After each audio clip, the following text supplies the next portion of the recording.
कमजोर मन के लिए दोस्ती क्या, दुश्मनी क्या। करीब 200 वर्ष पुरानी यह बात है। एक छोटा सा गांव था जिसमें अकरम व सलमान नामक दो युवकों की दोस्ती काफी मशहूर थी। दोनों की उम्र करीब 15-16 वर्ष थी। पिछले 10 वर्षों से दोनों का पढ़ना, खाना, पीना, घूमना सब साथ साथ ही होता था। दोनों में एक बार भी कभी कोई अनबन नहीं हुई थी। लेकिन अचानक एक दिन दोनों में बहुत बड़ा झगड़ा हो गया और देखते ही देखते बात इतनी बढ़ गई कि दोनों ने एक दूसरे को लहूलुहान कर दिया। यह तो अच्छा हुआ कि तभी कुछ गांव वालों का उधर से गुजरना हो गया और उन्होंने दोनों को छुड़वा दिया। लेकिन बात तो गंभीर स्वरूप ले ही चुकी थी, तो सभी ने पकड़कर उन्हें पंचायत के सामने पेश कर दिया। उधर पूरा मामला सुन तथा उनकी हालत देख पूरी पंचायत हतप्रभ रह गई। वहीं दूसरी ओर इस खबर को पूरे गांव में फैलते देर भी न लगी। बात ही आश्चर्य में डालने वाली थी। दो अभिन्न मित्रों ने एक दूसरे को लहूलुहान कर दिया। जिसने सुना वही पंचायत की ओर दौड़ पड़ा। उधर हतप्रभ पंचायत ने दोनों से पूछा कि तुम दोनों ने एक दूसरे का यह हाल क्यों किया? पर दोनों चुप। कहे तो क्या कहे।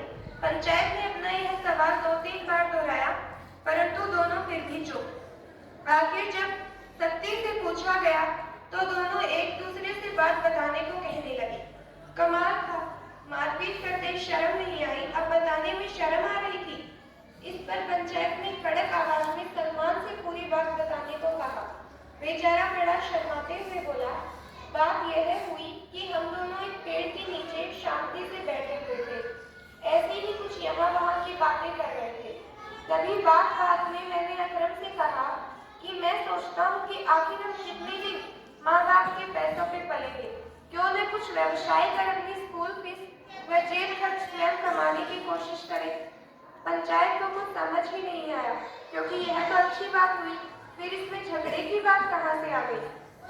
पूछने पर सलमान ने आगे बढ़ाते हुए कहा, दरअसल मेरा प्रस्ताव सुनते ही अकरम ने भी हाँ में हाँ मिलाई। उसने तो यहाँ तक कहा कि तुमने तो मेरे मुंह की बात छीन ली। बस इसी तरह बात आगे बढ़ती रही। फिर कुछ सोच विचार कर मैंने कहा कि मैं सोच रहा हूँ कि 2 भैंसें ही खरीद लूँ। 2-3 घंटे का काम है, उनका दूध दूंगा व बेचूंगा। इस पर अकरम बोला कि मैं भी सोच रहा हूँ कि कोई छोटा सा खेत खरीद लूँ। 3-4 घंटे की मेहनत में इतना तो उग ही जाएगा कि स्कूल की फीस व जेब खर्च निकल आए। उसकी यह बात सुनते ही मेरे मुंह से निकल गया कि यह तो और भी अच्छी बात हुई। मुझे अपनी भैंसों को चारा चराने कहीं दूर नहीं ले जाना पड़ेगा।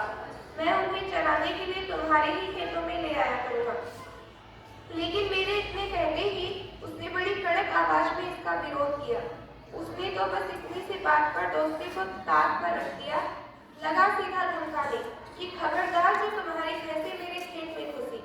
यह सुन मैं भी ताव खा गया और तुरंत उससे भी बुलंद आवाज में कहा, वे चारा चरने तो तुम्हारे ही खेत में आएंगी।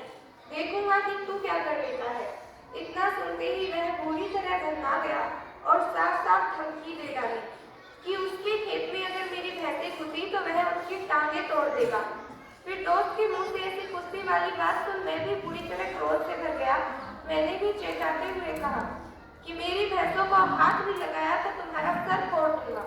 बस इसके साथ ही हम दोनों ने अपना आपा खो दिया और मारपीट पर उतर आए। और फिर मारपीट इस कदर बढ़ गई कि हमने एक दूसरे को मारते हुए अपना यह हाल कर दिया। मनुष्य की दोस्ती या दुश्मनी।